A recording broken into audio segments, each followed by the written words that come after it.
Bonjour à tous, bienvenue dans cette nouvelle vidéo et aujourd'hui on se retrouve encore pour une critique de film, ça n'arrête pas en ce moment. Je vais bien sûr parler du film Donjons et Dragons, l'honneur des voleurs. Et donc après avoir vu ce film en VO je précise, et avoir fait quelques recherches sur Donjons et Dragons, son histoire au cinéma, l'histoire du jeu, etc. pour ne pas être totalement paumé dans cette vidéo, la seule chose que je peux vous dire c'est que il fallait vraiment oser faire ce film. Et vous allez comprendre pourquoi dans cette vidéo. Donjons et Dragons, l'honneur des voleurs, c'est parti.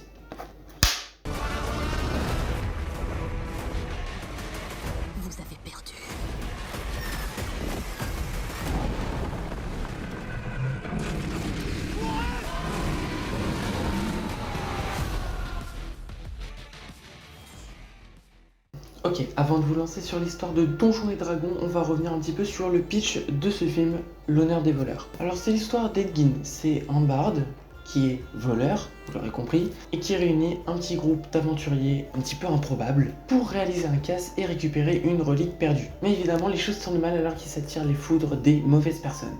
Et donc Donjons et Dragons s'est tiré donc du jeu de rôle du même nom, Donjons et Dragons, et c'est tout simplement le premier jeu de rôle sur table jamais créé dans l'univers médiéval fantastique. Ce jeu D&D ou D&D en anglais est sorti au début des années 70 et entre ces années-là et aujourd'hui, il a été victime de plusieurs controverses, que ce soit au cinéma ou en réalité. Dans la réalité, c'est surtout dans les années fin 70, début des années 80 où il a été pointé du doigt pour inciter les jeunes adolescents ou les jeunes adultes même qui jouaient à ce jeu, qui est un jeu fictif, on le rappelle, à les emmener vers l'alcool, la drogue et même jusqu'aux assassinats, voire au satanisme. Ouais, on est allé loin. Rien n'a été prouvé, mais un enfant a été retrouvé mort pendant une de ses parties et forcément le jeu a été pointé du doigt. D'ailleurs, ce jeu a été accusé de faire perdre la notion de réalité et de fiction aux joueurs. Donc voilà, c'est quand même des accusations qui ont été assez graves, tu vois. Mais bon, plusieurs années sont passées et commence donc l'histoire de Donjons et Dragons au cinéma. Elle commence en 2000 avec tout simplement un film qui s'appelle Donjons et Dragons, réalisé par Courtney Salomon. Et alors, comment dire ça gentiment? J'ai pas vu le film, hein. J'ai vu la bande-annonce, extrait tout de suite. Que dites-vous de cela? Ta dernière heure est arrivée. Donjons et Dragons. Voilà, est-ce que j'ai besoin de dire autre chose? Un mot peut-être, c'est de la merde. Voilà, c'est de la merde. Vous dites oui, bon, c'est les années 2000, on peut comprendre. Spoiler, Star Wars, l'épisode 1, la menace fantôme, Donjons et Dragons. Voilà, Star Wars 99, Donjons et Dragons 2000. Un an, t'as l'impression qu'il y a 20 ans d'écart en termes de technologie. Même l'épisode 4 qui est sorti en 77, je trouve qu'il est mieux que... En termes de qualité, je trouve qu'il est mieux que celui-là. Bref, la presse n'épargne pas ce film, 2,4 sur 5 sur Allociné, et puis les spectateurs, bah c'est encore pire, on divise par 2, 1,2 sur 5. C'est vraiment de la merde. En 2005 sort donc un deuxième film, Donjons et Dragons, la puissance suprême, réalisé par Jerry Lively. Je sais pas, bon, Jerry, on va l'appeler Jerry. Comme le mec du groupe dans Total Spice, on va l'appeler Jerry. Et quand tu as eu 1,2 étoiles sur 5 des spectateurs, tu peux pas faire pire. Et bah, figurez-vous que si, on peut faire pire. Ce film a eu 1 sur 5. C'est quand même chaud, hein. Les films qui ont 1, c'est très très rare. Mais ce bon vieux Jerry ne s'arrête pas là. Il a l'air de vouloir en découdre avec cette saga Donjons et Dragons. Il sort donc Donjons et Dragons 3. Le livre des ténèbres. Ouh. Alors cette fois, il a pas fait pire. Il a fait un petit peu mieux. Il a fait même mieux. C'est le meilleur film de la saga Donjons et Dragons. 1,6 sur 5. C'est mieux, mais ça reste de la merde. Disons les termes. Bon, en termes d'histoire, que ce soit celle du jeu de rôle à proprement parler ou au cinéma, il y a eu quelques petits soucis. D'où le fait que ce soit vraiment osé de ressortir un film Donjons et Dragons en 2023. Et donc maintenant, on va passer à la critique de ce film, à mon avis, ce que j'en ai pensé. Alors déjà, tout ce que je vous ai cité, tout ce que je vous ai raconté depuis le début de cette vidéo, c'est vraiment des recherches que j'ai fait parce que Donjons et Dragons, la seule chose que je connais de ça, ça sort de Stranger Things. Ça sort uniquement de Stranger Things parce qu'ils jouent tout simplement à Donjons et Dragons tout le long de cette série. Enfin, du moins des 3 premières saisons. Parce que la saison 4, mon pote, on n'est pas sur le même délire du tout. Bref, on ferme la parenthèse sur Stranger Things, c'est bon, on n'est pas là pour parler de ça. Donjons et Dragons. Et bah, figurez-vous que, donc, je suis toujours en Allemagne, hein, et j'avais juste envie de voir un film au cinéma en Allemagne. Je savais pas ce que je voulais voir et tout. J'ai vu Donjons et Dragons, je me suis dit, bah tiens, allons-y, j'avais envie de voir un film, allons-y. Donc je savais vraiment pas à quoi m'attendre de ça. Et quand je suis sorti de la salle, et bah je dois vous avouer que j'ai passé un bon moment. C'était vraiment un bon moment. Plutôt satisfait de ce que j'ai vu. Alors bon, toute proportion gardée, hein, ça vaut pas l'Oscar non plus. Hein, on n'est pas sur un chef-d'œuvre. Mais c'est un petit moment, que ce soit passé en famille, entre amis, franchement, c'est un film à la portée de tout le monde, c'est super sympa. Moi, je vous conseille vraiment d'aller le voir. C'est good vibe, les différents personnages de l'équipe, ça fonctionne bien entre eux, ils ont chacun leur responsabilité, leur histoire, leur utilité également. Il n'y en a pas un qui est plus useless que l'autre, tu vois. Donc, en termes de casting, nous avons donc Chris Pine qui joue le rôle du barde. Nous retrouvons dans le rôle du barbare Michel Rodriguez. Ensuite, nous avons donc Xenk, qui est le paladin tout simplement, joué par Roger Jean Page. Le sorcier, interprété par Justice Smith, sorcier qui s'appelle Simon ou Simon. Sophia Lillis, qui joue Doric, qui est la Dorides.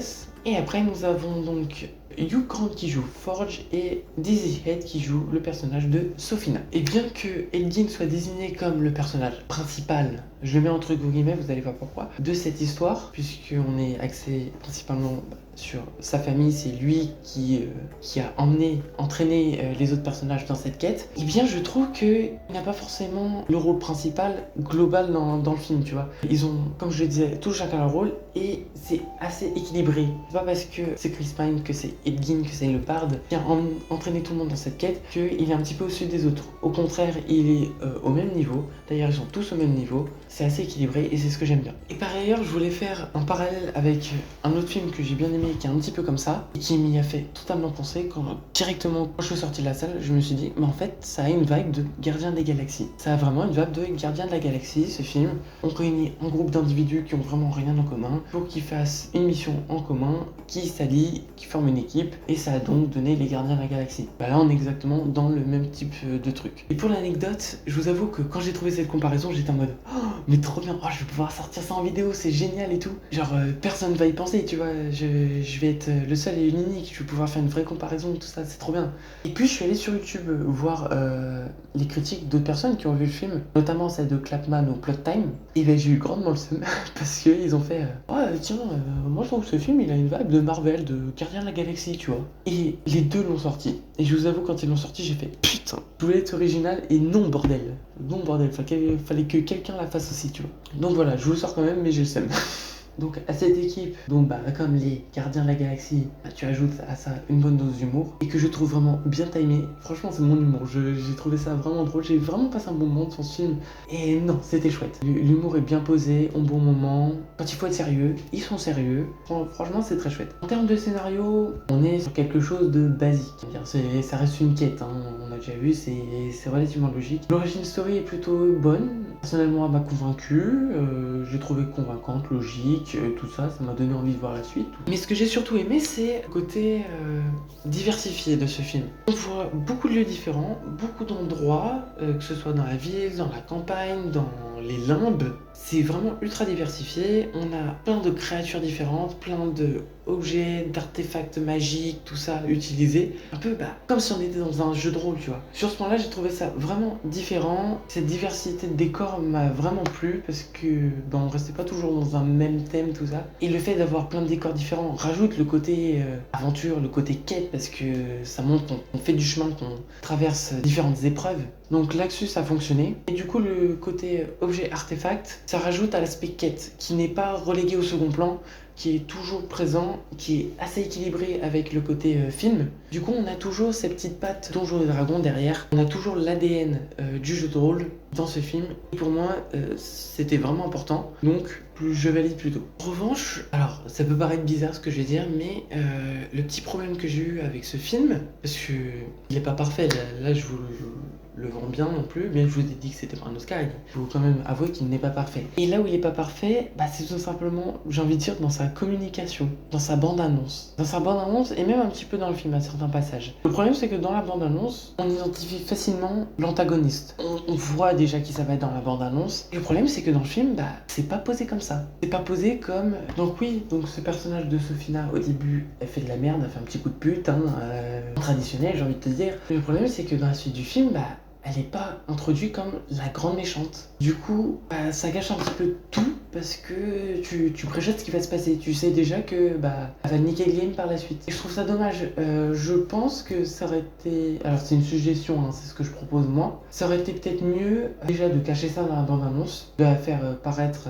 un peu comme un sous-fifre et de jouer un peu là-dessus aussi dans le film. Comme quoi, on pourrait soupçonner qu'il se trame quelque chose, mais on n'est pas totalement sûr, pour que ça fasse un vrai twist à la fin. On se dise soit oh la salope, Oh putain, la salope. ou oh j'en étais sûr, tu vois. Il y a un petit truc comme ça. Là, malheureusement, on n'a pas ce côté-là. On sait déjà ce qui va se passer un petit peu. Et le truc, c'est que, bah, on sait dès le début que ça se passe au bout de 2 heures de film, tu vois. Du coup, c'est un peu, même si il y a toute la quête qui se passe autour, c'est un peu attentiste de ce qui va se passer. Tu t'attends. Tu t'attends à ce que ça va partir en couille, tu vois. Donc voilà, un petit peu dommage là-dessus. On aurait pu ajouter un petit peu d'inattendu. Malheureusement, on l'a pas eu. Peut-être dans un prochain opus, s'il y a, why not. D'ailleurs, en parlant d'inattendu, on va aller à l'inverse, ce qui était attendu. Je pense que ce qui était le plus attendu dans ce film, c'était les effets spéciaux. On est dans le médiéval fantastique. Médiéval, tu mets une armure, tu t'habilles en Moyen-Âge, c'est ok. Mais fantastique, il faut de l'effet spéciaux, il faut du visuel.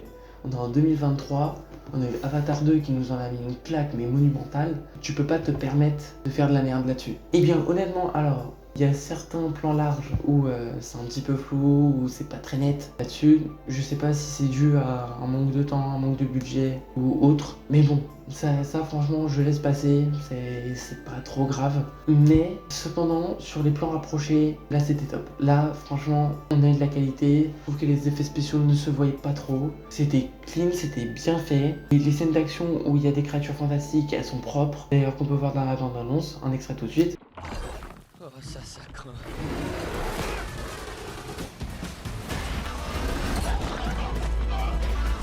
Voilà, merci. Donc voilà, je suis plutôt satisfait du rendu à ce sujet. Voilà, c'était la critique de Donjons et Dragons. J'espère qu'elle vous a plu. Si c'est le cas, n'hésitez pas à vous abonner, mettre la cloche, un pouce bleu, commenter la vidéo, mais dites-moi ce que vous en avez pensé de ce film. Si ça se trouve, vous avez un avis absolument différent du mien. Si vous avez d'autres films à me conseiller, n'hésitez pas. Sur ce, nous, on va se retrouver pour une prochaine vidéo qui va être, si je me trompe pas, une critique encore, oui. Mais cette fois, pas de film, de série. Vous allez voir ça très bientôt. On va retourner dans un univers qu'on a déjà exploré plusieurs fois sur cette chaîne. Moi, je vous dis à très bientôt dans une prochaine vidéo. C'était Ciné Trip. Salut!